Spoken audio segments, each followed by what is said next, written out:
Bonjour et bienvenue dans cette vidéo qui va porter sur de la philo aujourd'hui et plus particulièrement sur un philosophe, Rueil Ogien.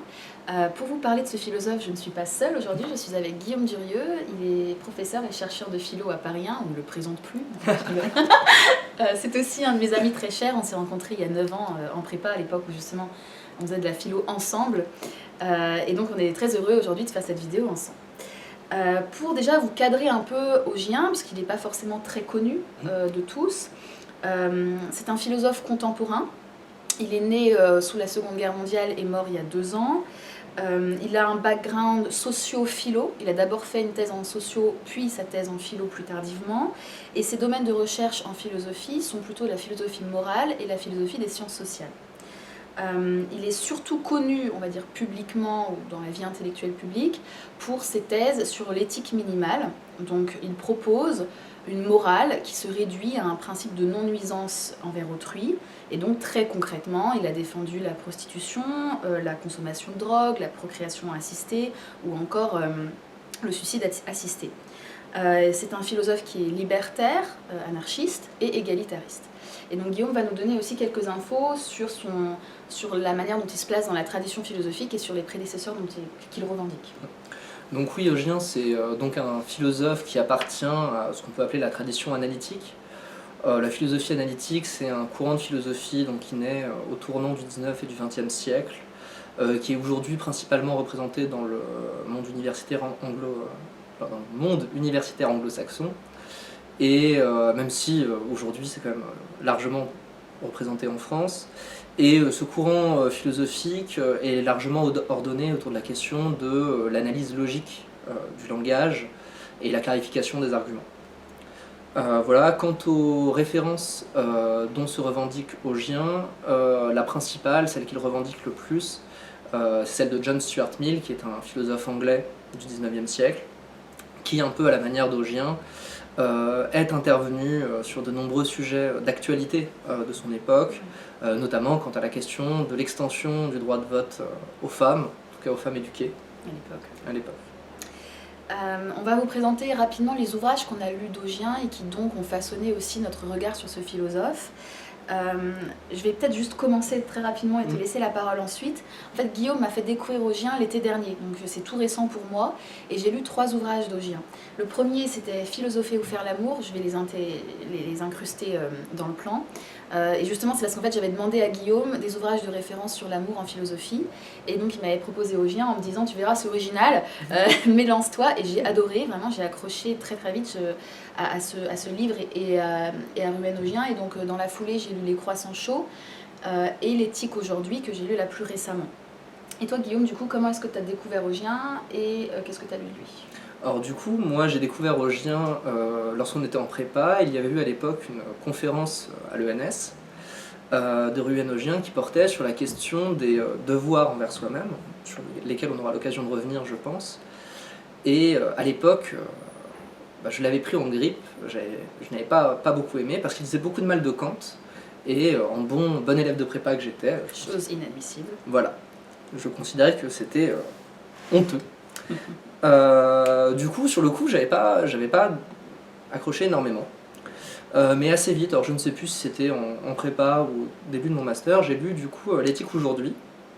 J'ai bien été obligé de constater que ces arguments et ces analyses étaient plus solides que ce que j'aurais eu envie de croire.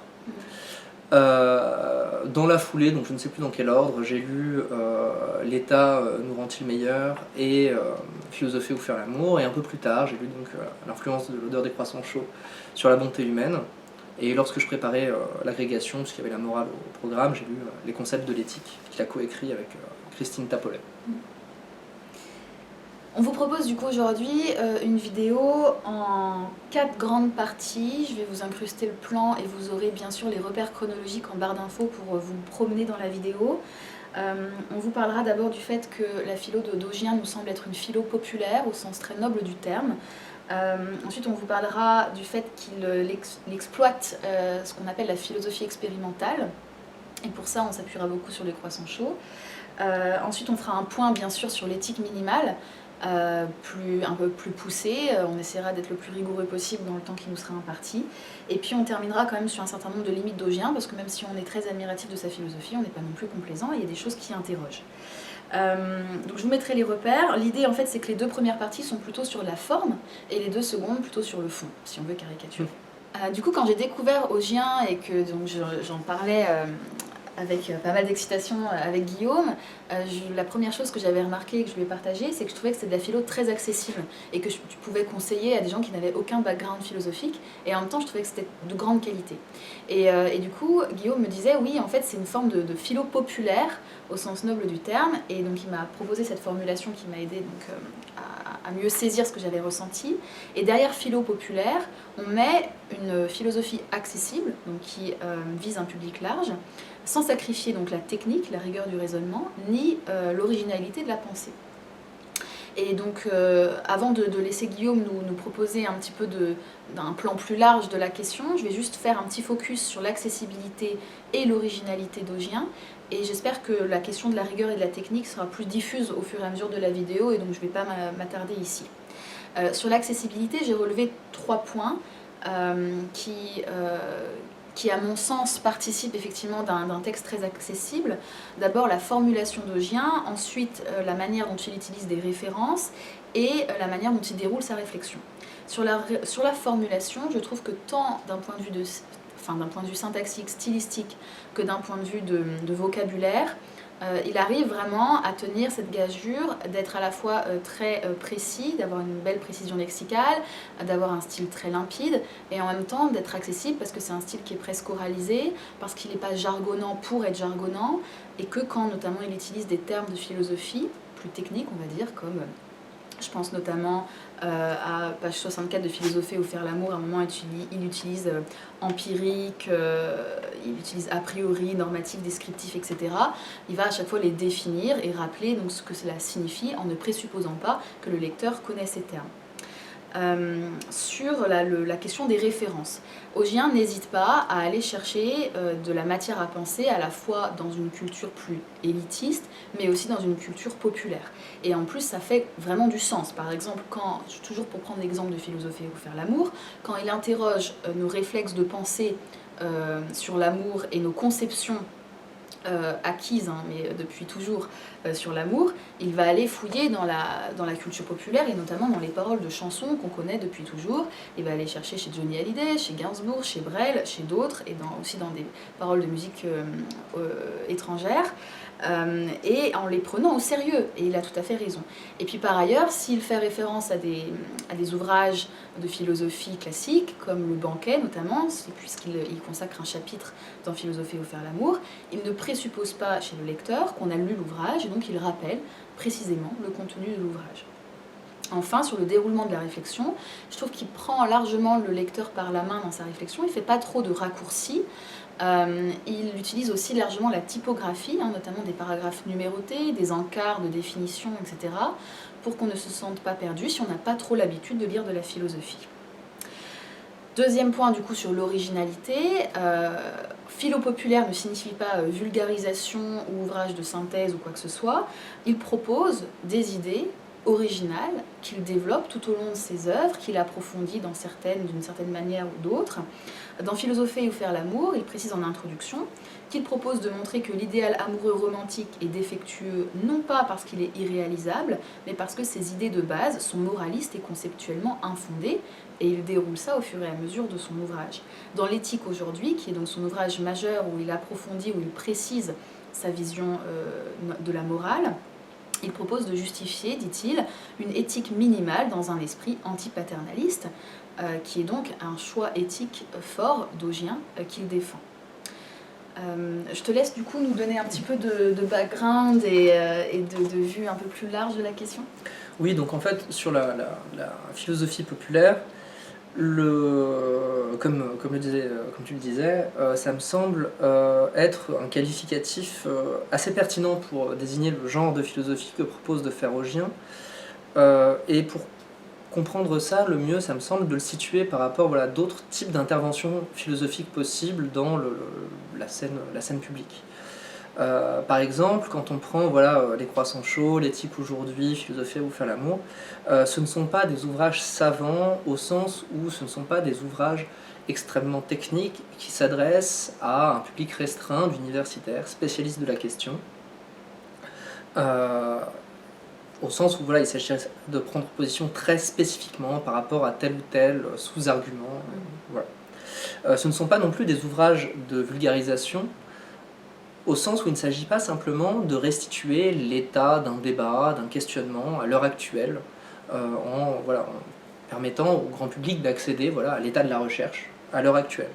Il ne s'agit pas non plus d'essais d'opinion, puisque même si Augien prend position vraiment par rapport à des questions très concrètes, tu en parlais tout à l'heure, sur la question de la prostitution, de la procréation médicalement assistée, etc., il ne s'agit jamais simplement de prendre position, mais vraiment de recourir à la technicité, à la spécificité de l'argumentation philosophique, de la conceptualité philosophique, pour clarifier nos opinions, nos intuitions sur ces questions-là. Alors je me suis amusé à essayer de faire un petit tableau identifiant différents types de prises de position philosophique possibles un peu plus précises. Comme Guillaume veut s'amuser, il fait des tableaux. Voilà. Donc j'ai essayé de donner un nom à chacune de ces interventions possibles. Vous verrez qu'il y en a une, je laissais un point d'interrogation, je n'ai pas trouvé. On n'a pas trouvé. Voilà, on n'a pas trouvé de terme adéquat, donc si vous avez des idées lumineuses, n'hésitez pas. Voilà. Alors pareil, pour rebondir sur la question de la philosophie populaire, il me semble qu'une une bonne manière de présenter ça, c'est de rapprocher ça d'une distinction que fait Kant, plus comme Kant est la bête noire d'Augien. Augien aurait adoré. Voilà. Une distinction que fait Kant donc dans Critique de la raison pure, qui n'est certes pas un ouvrage de philosophie populaire. Kant distingue dans cet ouvrage deux sens de la philosophie. Donc il parle d'un sens scolastique ou scolaire et d'un sens cosmique ou mondain de la philosophie. Alors très rapidement, ce qu'on peut dire par là, c'est que d'un côté, la philosophie a une exigence de rigueur, d'argumentation, de conceptualisation, qui fait que si on se passe de cette technicité, on ne fait tout simplement pas de la philosophie. Ça ne veut pas dire qu'on ne peut pas réfléchir, on ne peut pas avoir des opinions, mais la philosophie a nécessairement cette dimension technique. Mais d'autre part, la philosophie a aussi une exigence cosmique, c'est-à-dire une exigence de sens, on pourrait dire au sens un peu large et un peu emphatique du terme, qui fait que la philosophie doit adresser certains problèmes qui se posent, qui s'imposent en quelque sorte à tous. Sans quoi la philosophie serait simplement une ratiocination technique, scolastique. Ça n'a pas de sens que ce soit entre universitaires en huis clos. Exactement. Voilà, et le grand intérêt, pour finir de l'approche d'Augien de ce point de vue-là, c'est justement d'utiliser, de mettre au service de questions d'actualité, de questions urgentes, de questions importantes, cette technique philosophique, mais en permettant au plus grand public possible, au public le plus large possible, de mettre à l'épreuve ces intuitions, de voir que parfois on a des intuitions qui apparaissent, en tout cas d'après l'argumentation d'Augien, tout à fait contradictoires. Oui, tout à fait, on vous en parlera dans la partie juste suivante, c'est très drôle. Voilà. Du coup, deuxième partie de vidéo, on va là se concentrer plutôt sur la philosophie expérimentale chez Augien. Moi, je pense avoir justement vraiment découvert pleinement ce que c'était que la philosophie expérimentale avec Augien. Je me rappelle qu'en prépa, en parallèle d'expérience en pensée, mais j'avais pas saisi toute la portée de la chose. Concrètement, et donc là je vais plutôt m'attarder sur l'influence de l'odeur des croissants chauds sur la bonté humaine, t'as vu, je l'ai bien dit, j'arrête pas de me foirer. Concrètement, en tant que lecteur, quand on lit les croissants chauds, on est apostrophé, on est invité à se questionner de manière très pratique sur nos réflexes moraux et du coup à en saisir aussi toutes les contradictions parfois. Je vais vous donner un exemple, mais avant, je voulais revenir sur un point, on va dire plus théorique qu'Augien fait en intro et qui est utile de faire ici parce qu'ensuite ça nourrit son prisme d'analyse sur toutes les expériences en pensée qu'il développe dans le livre. Donc dans l'intro, il rappelle qu'il y a dans la tradition philosophique 3 grandes façons de concevoir la morale. Le déontologisme, le conséquentialisme et l'éthique des vertus. Alors, le déontologisme est largement inspiré de Kant, et il s'agit en fait de considérer qu'il existe des contraintes absolues sur nos actions, des choses qu'on ne devrait pas faire ou jamais faire, comme par exemple ne pas traiter une personne humaine comme un simple moyen. Pour les conséquentialistes, ce qui compte, c'est pas de respecter ce genre de contraintes aveuglément, dirait-il, mais plutôt d'avoir un point de vue sur les conséquences des actions et donc de faire en sorte qu'il y ait au total le plus de bien ou le moins de mal possible dans l'univers, et donc se concentre sur les conséquences de leur action. Et puis Augien dit que depuis quelque temps, ces deux grandes théories sont confrontées à un retour spectaculaire, dit-il, de l'éthique des vertus d'Aristote, qui affirme là que ce qui importe, la seule chose qui importe vraiment, c'est la perfection personnelle, la poursuite d'une perfection personnelle, être une bonne personne, avoir bon caractère, développer ses vertus. Alors du coup, chaque paragraphe de Décroissant Chaud propose une expérience en pensée qui interroge le lecteur, et ensuite une analyse que Augien en fait. Je vais vous donner un exemple du coup, et vous allez pouvoir comme ça vous positionner vous-même. Je vous propose l'exemple du tramway qui tue, qui est très connu et qui a plusieurs variations. Je vous propose la première variation. Un conducteur d'un tramway s'aperçoit que les freins ont lâché alors qu'il fonce à toute allure dans un vallon encaissé. Sur la voie devant lui, il y a 5 cheminots qui travaillent et qui ne peuvent pas du coup se mettre à l'abri de part et d'autre de la voie et qui vont donc être tués si on ne fait pas quelque chose. La machine donc est devenue folle, cependant par chance la voie principale bifurque juste avant les 5 personnes vers une voie secondaire. Le conducteur du tram peut donc actionner un levier pour du coup faire bifurquer le tram vers cette voie secondaire. Manque de peau, il y a un cheminot qui travaille sur cette voie secondaire et qui lui aussi ne pourra pas s'échapper. Donc il y a deux solutions.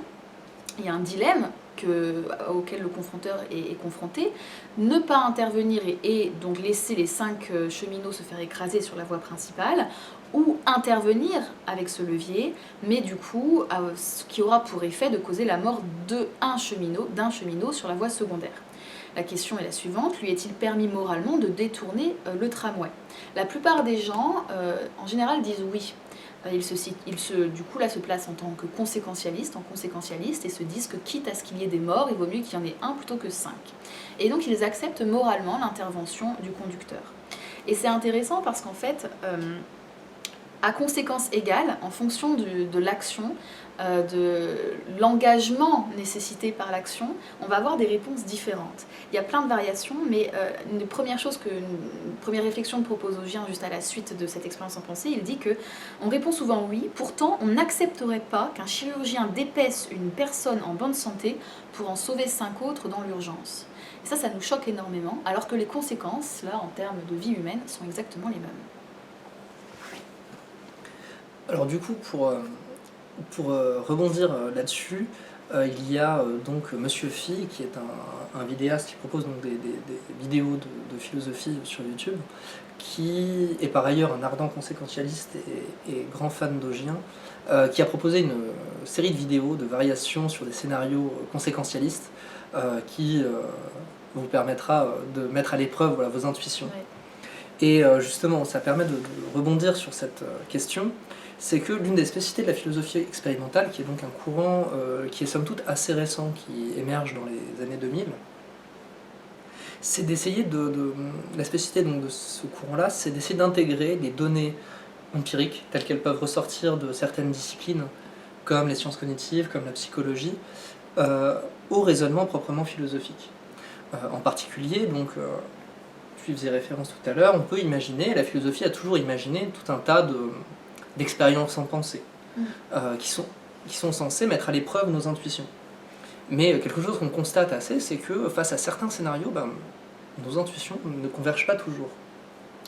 Et donc la question que vont pouvoir se poser des psychologues, en faisant donc notamment des études à partir de questionnaires, ou en soumettant des scénarios à des individus, c'est de voir dans quelle proportion, face à tel ou tel scénario, nous avons des intuitions davantage déontologistes ou davantage conséquentialistes. Et donc, cette philosophie expérimentale va permettre, en quelque sorte, à la philosophie non pas de se développer comme c'est un peu le cliché qu'on en a complètement hors sol, avec des philosophes qui prennent leurs propres intuitions personnelles pour des intuitions qui s'imposent à tout le monde, mais au contraire de mettre, par exemple, un déontologiste, puisque a priori Augien pense que les déontologistes ont plus souvent tort que les conséquentialistes, de mettre un déontologiste face au constat que face à tout un tas de scénarios concrets, nous avons davantage des intuitions conséquentialistes. Ouais. Même si pas forcément jusqu'au bout, pas forcément de manière totalement cohérente, etc. Et tout ça, c'est un travail philosophique aussi de comprendre si nous sommes cohérents et comment. Mais en tout cas, voilà, de permettre d'intégrer des données expérimentales, des données empiriques sur la manière dont les gens pensent véritablement, tel qu'on peut le mesurer au raisonnement philosophique. Et c'est ça, par exemple, qui donne le titre à cet ouvrage, ce titre si bien choisi, l'influence de l'odeur des croissants chauds sur la bonté humaine. C'est que nous avons tous intuitivement l'impression qu'il existe quelque chose comme des caractères moraux. Telle ou telle personne est plutôt lâche, telle ou telle personne est plutôt courageuse, arriviste, honnête, etc. Et ce qu'on appelle un caractère, c'est une tendance à agir d'une certaine manière. Une personne courageuse, c'est pas quelqu'un qui est courageux une fois, c'est quelqu'un qui a tendance à être courageux, généralement. Comme si c'était dans sa nature. Voilà. Or, la question qu'on peut se poser, c'est mais des caractères, ce genre de caractères moraux, est-ce que ça existe vraiment? Est-ce qu'on peut mesurer l'existence de tels caractères moraux? Or, on a constaté, en mettant en place un certain dispositif expérimental, que les gens avaient tendance à prendre le temps de faire la monnaie, quand on leur demandait dans un centre commercial de faire la monnaie. Ces gens-là avaient bien plus tendance à s'arrêter et à faire la monnaie lorsqu'on leur demandait juste après qu'ils sont passés devant une boulangerie d'où émanait une bonne odeur de croissant chaud. Et les gens étaient plus généreux, mais en fonction d'un contexte, voilà. Pas en fonction d'une nature particulière. Exactement. Et voilà, une manière dont on peut interpréter ce résultat, c'est de dire que finalement, cette croyance philosophique qu'on trouve typiquement chez Aristote et dans l'éthique des vertus dont tu parlais tout à l'heure, et qui est aussi bien ancrée dans notre psychologie populaire, Tout à fait. Cette croyance-là, très largement, elle est peut-être infondée, empiriquement, on ne peut pas vérifier l'existence de tels caractères. Nous avons bien plus tendance à agir en fonction de données contextuelles, totalement contingentes et moralement non pertinentes. Ouais. Et voilà, on peut discuter de l'interprétation qu'Augien fait de cette expérience. Personnellement, je pense qu'il en tire plus que ce qu'on est autorisé à en tirer. Mais en tout cas, ça pose une question plus générale et qu'à titre personnel, je trouve extrêmement passionnante, qui est celle de savoir comment est-ce qu'on peut intégrer de manière de manière pertinente, de manière intéressante, les résultats empiriques, les résultats scientifiques, au sein du raisonnement philosophique. Donc oui, je viens de mettre ma surchemise, et donc Guillaume vient de dire Michel et Michel sont pas contents parce qu'il y aura un faux raccord. Mais c'est pas grave. Exactement. Nous entrons donc dans l'éthique minimale, donc la vision d'Augien de la morale. Pour présenter cette éthique minimale, je pense que d'abord il faut rappeler la distinction qu'Augien fait entre les morales maximalistes et les morales minimalistes. Le maximalisme moral, les morales maximalistes sont celles qui sont relativement envahissantes, notamment dans notre sphère privée. Je pense que tu seras d'accord si je dis ça comme ça. Donc, et c'est ce qu'Augien combat, hein, donc, notamment le devoir envers soi-même défendu par Kant ou l'éthique des vertus défendue par Aristote. Et par contraste, dit-il, je le cite, « J'appelle minimalistes des mondes moraux moins envahissants dans lesquels toute éthique se résume au souci d'éviter de nuire à autrui. » Et donc concrètement, j'en parlais très rapidement en introduction, mais cette éthique minimale, c'est une éthique qui exclut des devoirs moraux envers soi-même, ainsi que des devoirs positifs paternalistes envers les autres, et donc tend à se réduire à un principe, ne pas nuire aux autres. Alors, je vous expliquerai après qu'il a 3 principes en fait, mais ils se recoupent un peu et peuvent être quand même relativement réduits à celui-ci, au souci de non-nuisance. Très concrètement, et donc dans nos vies de tous les jours et dans la sphère publique. Qu'est-ce que cela signifie? Ça signifie qu'Augien soutient la liberté de faire ce qu'on veut de notre propre vie, du moment qu'on ne nuit pas aux autres, comme je disais, ce qui implique notamment la décriminalisation de la consommation de stupéfiants, de toutes les formes de relations sexuelles entre adultes consentants, dit-il, on y reviendra, de l'aide active à mourir pour ceux qui en font la demande, etc. Donc, à la fin de l'éthique aujourd'hui, Augien revient sur des principes qu'il avait déjà formulés auparavant, et il les précise. Et donc, il propose 3 principes à son éthique minimale. Le premier principe, c'est la considération égale de la voix et des revendications de chacun. Pour info, initialement, c'était des intérêts de chacun, mais il a changé de terme parce qu'il trouvait que ça sous-tendait une forme de paternalisme, de présupposer déjà les intérêts qu'ont les autres. Le deuxième principe, c'est le principe d'indifférence morale du rapport à soi-même. Guillaume aura plaisir à y revenir. Et là, il l'a précisé dans l'éthique aujourd'hui, parce qu'avant c'était un principe de neutralité à l'égard des conceptions du bien personnel, et il l'a changé parce qu'en fait, lui, il considère qu'il y a juste... le rapport de soi à soi est totalement dépourvu de morale, en fait. Et puis enfin, un principe de non-nuisance, qu'il réduit à juste non-nuisance, alors qu'avant il parlait d'intervention limitée au cas de tort flagrant causé à autrui, mais il considère qu'en fait c'est inclus dans la non-nuisance. Alors, donc sur l'éthique minimale que défend Augien, son geste philosophique fondamental, celui qu'il revendique explicitement, c'est celui d'étendre à la philosophie morale un geste qui a été fait par les philosophes libéraux à partir du XIXe siècle, grosso modo, en philosophie politique, à savoir le geste antipaternaliste. Alors, qu'est-ce que ça veut dire? Ça veut dire qu'un des actes de foi du libéralisme philosophique, qu'on pourra distinguer au moins a priori du libéralisme économique, c'est de dire qu'il existe toute une série de problèmes, notamment de problèmes moraux, qui sont politiquement non pertinents. Typiquement, l'État n'a pas à me dicter de quelle religion je dois me revendiquer, si je dois être musulman, catholique, athée, bouddhiste, etc. Et plus largement, la manière dont je dois mener ma vie. Et ce geste que les libéraux, et en particulier John Stuart Mill, ont opéré au XIXe siècle, ils ne l'ont pas étendu, la plupart des philosophes libéraux ne l'ont pas étendu à la sphère morale. Et c'est ce geste-là que Augien entend faire avec son minimalisme éthique, c'est-à-dire de la même manière que toute une série de sujets devenaient politiquement non pertinents, de la même manière, il faut que toute une série de sujets soient conçus comme moralement non pertinents. Et donc c'est en particulier la question du rapport à soi. D'une manière générale qu'accepterait sans mal Augien, le domaine moral est circonscrit par ce qui est de l'ordre du louable et du blâmable, c'est-à-dire de ce qu'on peut louer, ce dont on peut faire l'éloge, et ce qu'au contraire on peut condamner. Et l'idée fondamentale d'Augien, c'est de dire qu'il y a certaines choses qu'on n'a pas de bonnes raisons de louer ou de blâmer, qui sont indifférentes.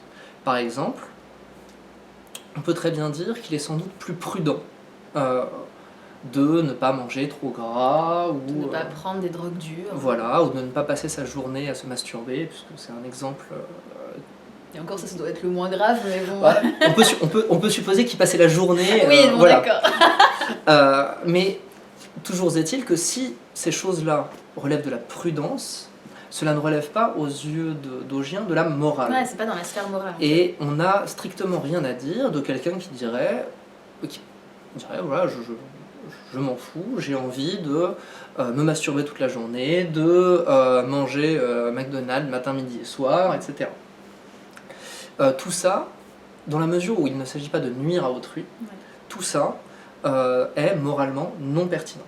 Et si c'est moralement non pertinent, ça veut dire que nul n'est justifié à blâmer, à intervenir, à blâmer une personne qui agirait de telle manière.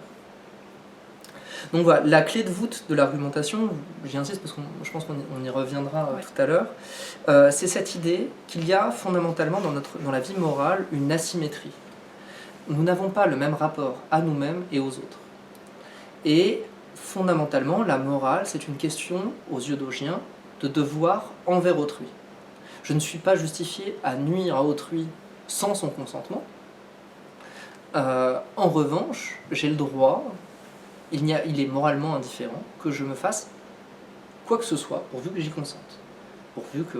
Voilà. Oui. Et c'est vrai que si c'est pas vraiment qu'on sort de la philosophie, mais pour le raccrocher un peu, parce que j'ai une lecture qui est finalement très expérientielle et ancrée dans ma vie. Moi, ce qui m'a beaucoup touchée en fait avec cette proposition d'éthique minimale, c'est que c'est vrai que ça répond à un sentiment d'absurde que j'ai depuis longtemps, de cette morale envahissante, notamment dans des domaines tels que la sexualité. En tant que femme, j'ai un poids moral immense sur mes épaules qui pèse et qui me semble super absurde car je fais de mal à personne si j'ai envie d'avoir une sexualité libérée par exemple.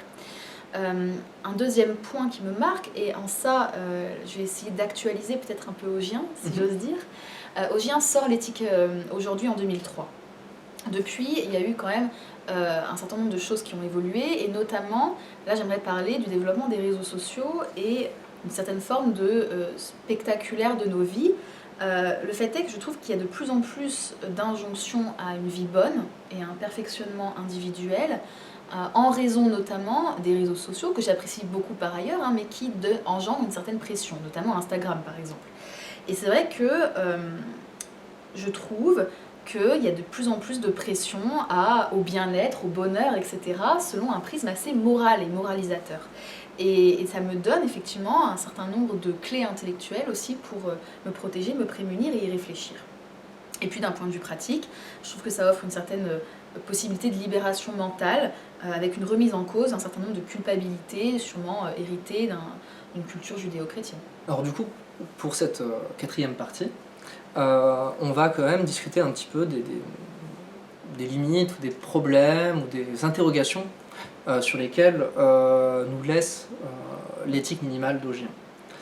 En particulier, un point sur lequel je suis particulièrement sensible, un point auquel je suis particulièrement sensible, c'est justement la question de devoir envers soi-même. En fait, dans l'argumentation d'Augien, c'est vraiment en fait la clé de toute son argumentation, cette idée qu'il existe fondamentalement une indifférence morale du rapport à soi. Une objection qu'on peut faire, qui me semble, dont il me semble que Augien n'y répond pas de manière totalement satisfaisante, c'est qu'il n'est pas très bavard sur la manière dont on peut, empiriquement, psychologiquement, être minimaliste. C'est-à-dire que reconnaître des devoirs, quels qu'ils soient, qu'on soit minimaliste ou autre, suppose de développer une certaine psychologie, une certaine théorie de la manière dont on est amené à agir moralement, à respecter concrètement ses devoirs. Et de reconnaître des devoirs sans réfléchir, sans dire comment nous sommes amenés à agir d'après cette voie, c'est en fait n'être pas très bavard sur ce qui est le plus difficile. Et il me semble justement que l'un des problèmes que pose la thèse de l'indifférence morale envers soi-même, c'est que on peut difficilement penser comment on peut être amené à respecter certains devoirs envers autrui sans développer certaines attitudes envers soi-même. Je vais prendre un exemple très concret, puisque c'est un des exemples qu'il défend. C'est l'exemple de la libéralisation des drogues, et notamment des drogues dures. Typiquement, l'argument consistant à dire oui, il est moralement indifférent de se nuire à soi-même, éventuellement si on y consent. Ça peut ne pas être prudent, être stupide, dit-il, mais en tout cas c'est pas dans la sphère morale. Le problème c'est que, au moins pour certaines drogues, c'est se mettre dans un état on risque de ne plus être en état de reconnaître ses devoirs envers autrui. Ouais, tout à fait.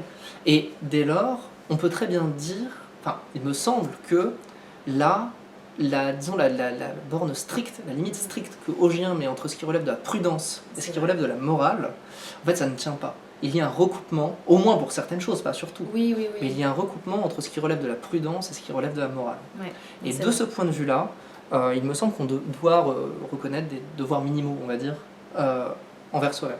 Ok. Ouais, ça me convainc assez, même si au début je n'étais pas convaincue, mais ok.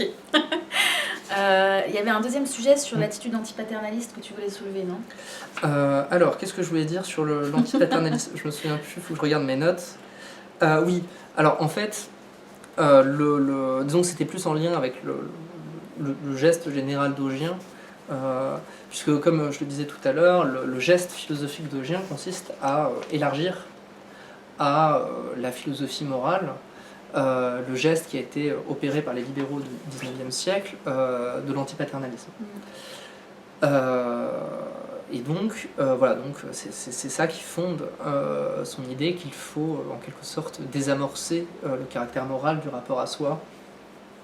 Or, il me semble que si on peut tout à fait partager, et il me semble tout à fait légitime de partager son antipaternalisme, il me semble qu'il met un peu trop vite dans le même sac ce qui relève donc du perfectionnisme, c'est-à-dire de l'importance morale accordée au développement de certaines vertus, et l'antipaternalisme. Et notamment, il me semble que dès lors qu'on est partisan, comme il l'est, et comme je le suis aussi, peut-être pas d'une manière aussi radicale ou aussi libertaire que lui, mais lorsqu'on est partisan d'une société libérale, tolérante, qui laisse la plus grande place possible au pluralisme, à l'exercice, au développement de croyances divergentes, il est important, il est même essentiel que les citoyens, les individus, développent en fait certaines vertus. Le deuxième problème, la limite, en tout cas ce qui est questionnable chez Augien quand on lit l'éthique aujourd'hui, c'est la manière dont il évacue un certain nombre de questions qui nous semblent difficilement évacuables. Et notamment la question du consentement. Parce que notamment il parle du fait que la sexualité entre personnes adultes et consentantes qui ne nuisent pas à autrui ne relève pas de la sphère morale et ne doit pas être blâmable. Seulement ici, à un moment donné, c'est intéressant parce que Guillaume me disait, il évacue le consentement. Et quand il m'a dit ça, au début ça m'a surprise parce que je me rappelais d'un chapitre, ou plutôt d'un sous-chapitre consacré à ça. Donc je l'ai relu et effectivement, il fait un peu semblant d'en parler. C'est-à-dire qu'il dit, ça pourrait poser des questions, notamment du fait qu'il y a des structures de domination qui font que c'est toujours difficile de savoir si on consent vraiment ou si on a été structurellement, sociologiquement, psychologiquement incité à consentir sans que ce soit un consentement réel et profond, dirons-nous. Donc voilà, il dit, ouais, ça pose des questions, mais finalement, il les évacue et il garde juste une idée assez vague du consentement qui serait suffisante à justifier du coup son éthique minimale. Tu voulais rajouter un truc là-dessus? Oui, voilà, c'est-à-dire que en fait, ce qui est assez gênant, à mon avis, dans ce genre d'argument, c'est que l'argument consiste à dire, si on tient compte de toutes les difficultés que pose le consentement, parce que le consentement il peut être contraint, forcé, influencé, etc. Alors on ne dispose plus d'un concept de consentement clair. Or on a besoin d'un concept de consentement clair, donc on ne tient pas compte notamment de tous les travaux sociologiques qui ont pointé certaines difficultés. Très pratique. Voilà. Or cette manière-là, en fait, cette manière de rendre excessivement étanche les frontières disciplinaires. Le philosophe n'a rien à dire de la sociologie, le sociologue n'a rien à dire comme sociologue de la philosophie, est gênante parce que du coup ça revient en fait à évacuer du problème normatif que pose le consentement toute une série d'apports empiriques, des expériences réelles, etc. Alors même que c'est le geste qu'il prétend faire avec la philosophie expérimentale. Ouais, donc c'est vrai que ça pose vraiment question. Et puis un dernier sujet, peut-être un peu plus politique, qu'on aimerait aborder. Et je te laisse embrayer et puis ensuite je répondrai. Ouais. Alors, voilà, donc sur ce dernier point, donc, si on revient sur le geste fondamental moral d'Augien, comme je disais tout à l'heure, ça consiste à étendre à la philosophie morale le geste antipaternaliste qui a été développé par les philosophes libéraux, notamment par John Stuart Mill. Et c'est ça voilà, l'arrière-plan de son idée qu'il faut déminer en quelque sorte le rapport moral à soi-même. Or, il me semble que, moi j'ai une intuition complètement opposée à la sienne sur cette question-là, qui est que dès lors qu'on est partisan comme il l'est, et comme je le suis, d'un certain libéralisme philosophique, de société tolérante qui laisse au maximum la possibilité à des croyances fondamentales divergentes de se développer et à des formes de vie concurrentes de se développer. Dès lors qu'on est partisan de ça, je pense qu'il est essentiel, au contraire, d'insister sur l'importance de développer certaines vertus éthiques, notamment la tolérance, la bienveillance, la patience, etc., qui sont des vertus sans lesquelles, le bon fonctionnement d'une société pluraliste est difficilement pensable. Juste pour finir, dans le jargon technique, c'est ce qu'on appelle, ce type de positionnement, c'est ce qu'on appelle le perfectionnisme libéral, c'est-à-dire cette idée qu'une société libérale requiert le développement d'un certain perfectionnisme, c'est-à-dire d'une certaine éthique des vertus. Donc là, je remonte mes manches car je vais au front, n'est-ce pas? En fait, là, je suis très influencée car je baigne en ce moment dans des lectures libertaires qui m'ouvrent l'esprit à un certain nombre de champs nouveaux pour moi. J'ai pas forcément tout digéré, j'ai pas forcément le recul, mais j'avais envie du coup de soulever un point à ce que dit Guillaume. En fait, je me trompe peut-être, mais j'ai le sentiment qu'un anard, une personne anarchiste, anarchisante, répondrait qu'en fait, c'est pas... Enfin, le geste d'aller vers une politique minimale ne nécessite pas forcément une éthique maximale parce que dans les faits,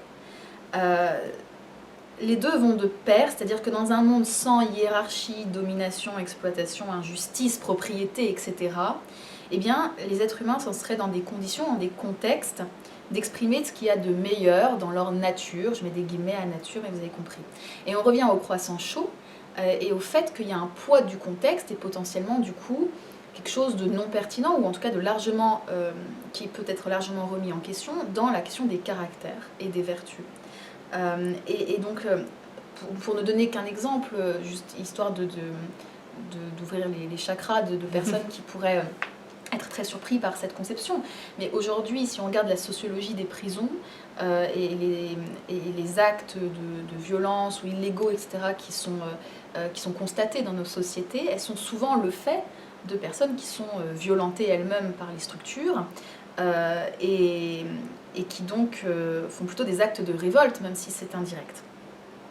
Et on observe la plus positivement dans des communautés autogérées, par exemple, donc qui fonctionnent selon un fonctionnement très minimal d'un point de vue politique, des comportements souvent beaucoup plus altruistes. Je ne veux pas idéaliser la chose, bien sûr, hein, mais le fait est que chaque personne se sent plus responsable de son comportement et est moins invitée à une forme d'individualisme, égoïsme, etc. Et en général, du coup, on constate que l'altruisme s'exprime de manière plus évidente et plus naturelle. Donc voilà, c'était juste pour partager ça. Non. Non mais disons là-dessus, bon, j'aurais tendance à avoir des intuitions divergentes. Ouais. Mais on risque de se répéter, c'est-à-dire qu'il me semble que l'un des problèmes que tu évacues, on va dire, dans cette réponse-là, c'est justement la question, justement, mais en fait qui est aussi une question tout à fait sociologique, de la socialisation, c'est-à-dire du développement. Du développement de certaines dispositions à agir, qu'on appelle ça des caractères, qu'on appelle ça un habitus, Bien sûr. Qui sont des dispositions à agir, et de la manière dont ces dispositions à agir peuvent être ou non rendues compatibles avec l'existence d'un pluralisme éthique le plus large possible.